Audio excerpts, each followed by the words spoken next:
life through the lens of the darkness we hide from. There are parts of ourselves that we never show, parts that adapt before they heal, parts that survive by hiding in plain sight. Some stories make those parts villains, some make them mysteries. Moon Knight, though, makes them visible and unavoidable. He doesn't just fight other people, he fights the version of himself that trauma created. And in watching him, we confront a truth most superhero stories avoid. Survival leaves scars. But those scars aren't weaknesses. When we first met Stephen Grant, he is soft-spoken, anxious, polite, careful with words, and careful with confrontation. At first glance, he feels fragile, he feels safe. But Stephen is not the whole person. Mark Spector exists in parallel. Hardened, tactical, angry, someone forged and violent who carries the weight Stephen cannot bear. Then there's Jake Lockley. Ruthless, efficient, unflinching. We see little of him, but we feel the threat he represents. What might look like chaos on the screen is not chaos at all. It is fragmentation, the most precise visual representation of trauma that the show could create. Mark did not wake up one day and decided to split. His mind fractured to survive a child's impossible reality. Trauma overwhelmed him, and his psyche built identities to carry it, each one tailored to protect what was left of him. Stephen absorbed innocence. He experienced the world without pain. Mark bears the anger, the guilt, the survival instinct. Jake ensures control at all costs. These are not random personalities. They are emotional roles built by trauma, necessary to survive the impossible. Moon Knight does not exaggerate this. It visualizes it. It shows how survival is often misinterpreted as brokenness. Moon Knight feels extreme, but it is familiar. Most of us put ourselves together to survive in this fake world. We don't name it. We have a version of ourselves at work, composed, restrained, agreeable. A version with friends, humorous, charming, curated. A version alone, at night, raw, unfiltered, exhausted. Moon Knight simply externalizes these survival mechanisms. Stephen hesitates. Mark confronts. Jake executes. Each one represents a layer of coping. This is where the misconception begins. People see the chaos of violence, the multiple identities, and think, oh, he's broken, he's insane, this guy, he's just crazy. But he isn't. He is adapting, he is surviving, and recognizing that the difference between misunderstanding and trauma and seeing it clearly.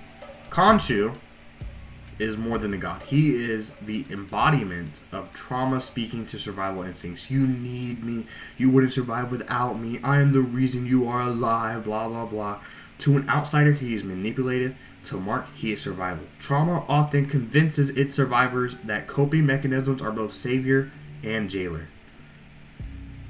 The very adaptations that protect you can also trap you.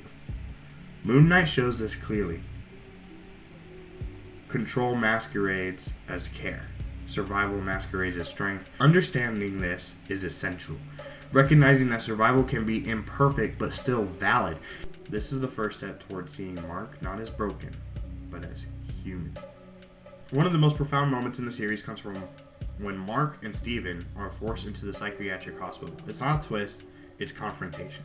Here, they must face memories long buried, abuse, guilt, fear. Integration becomes impossible. Not by eliminating one identity, not by silencing Stephen or destroying Jake. Healing comes from acknowledgement. The identities exist because they had to.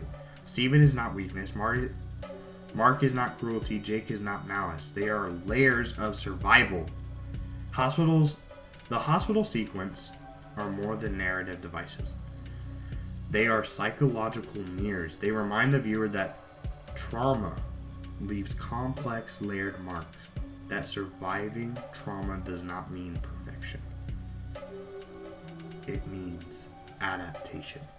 Superhero stories often equate strength with dominance, power, winning, being unbreakable. or being...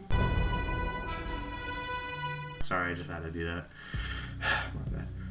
Moon Knight flips this. Real strength is self-confrontation. It is facing the part of yourself you created simply to survive. It is integrating them, not silencing them. It is understanding that survival is the ultimate form of resilience.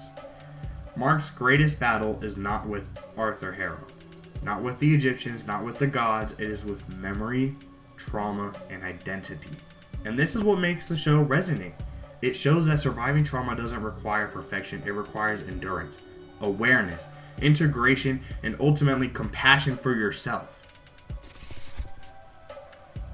Moon Knight is misunderstood because people confuse fragmentation with failure. They confuse survival with weakness. They see mask, violence, and instability and assume brokenness. But trauma does not make someone broken. It makes them adaptable. It makes them resilient. It sharpens them to survive what they could not endure otherwise.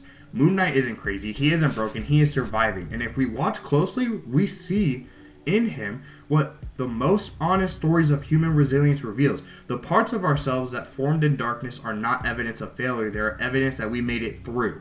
And maybe that's what makes Moon Knight one of the most psychologically honest characters in all modern storytelling. He is the most... Okay, I'm not going to get ahead of myself. He is one of the most interesting characters in Marvel to me. And I think me explaining this shows at least my belief on it and at least where I stand, because I think it's very reasonable. So, if you guys enjoy or you guys have any other opinions, leave a comment down below. Thank you for watching. I'll catch you next time.